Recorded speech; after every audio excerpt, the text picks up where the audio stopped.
कौवे और उल्लू का बैर, पंचतंत्र की कहानी। एक बार हंस, तोता, बगुला, कोयल, चातक, कबूतर, उल्लू आदि सब पक्षियों ने सभा करके यह सलाह की कि उनका राजा वैंतेय केवल वासुदेव की भक्ति में लगा रहता है, व्याधों से उनकी रक्षा का कोई उपाय नहीं करता, इसलिए पक्षियों का कोई अन्य राजा चुन लिया जाए। कई दिनों की बैठक के बाद सब ने एक सम्मति से सर्वानक सुंदर उल्लू को राजा चुना।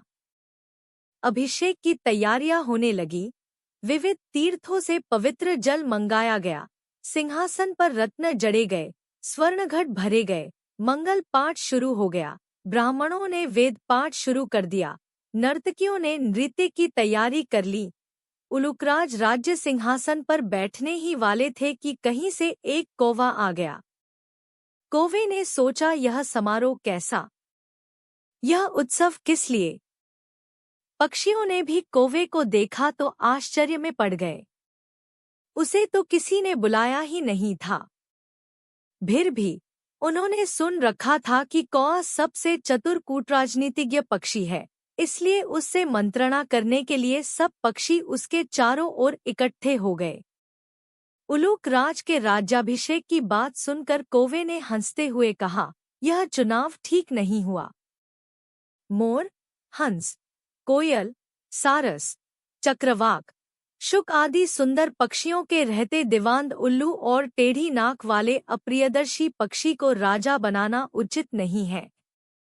वह स्वभाव से ही रौद्र है और कटुभाषी है।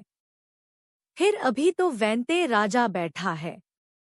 एक राजा के रहते दूसरे को राज्यासन देना विनाशक है। पृथ्वी पर एक ही सूर्य होता है, वही अपनी आभा से सारे संसार को प्रकाशित कर देता है।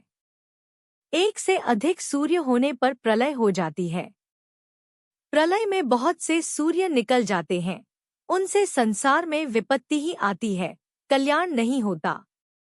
राजा एक ही होता है, उसके नाम कीर्तन से ही काम बन जाते हैं। यदि तुम उल्लू जैसे नीच, आलसी, कायर, व्यसनी और पीठ पीछे कटुभाषी पक्षी को राजा बनाओगे तो नष्ट हो जाओगे। कौवे की बात सुनकर सब पक्षी उल्लू को राजमुकुट पहनाए बिना चले गए।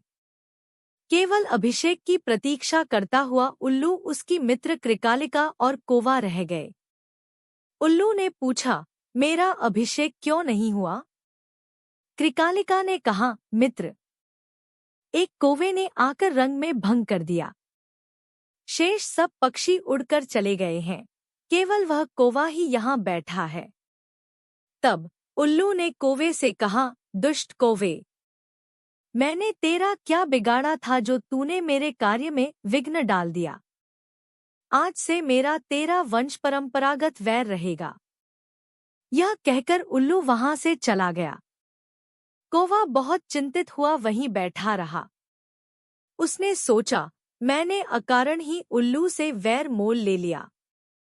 दूसरे के मामलों में हस्तक्षेप करना और कटु सत्य कहना भी दुखप्रद होता है। यही सोचता सोचता वह कौवा वहां से चला गया। तभी से कौ और उल्लुओं में स्वाभाविक वैर चला आता है।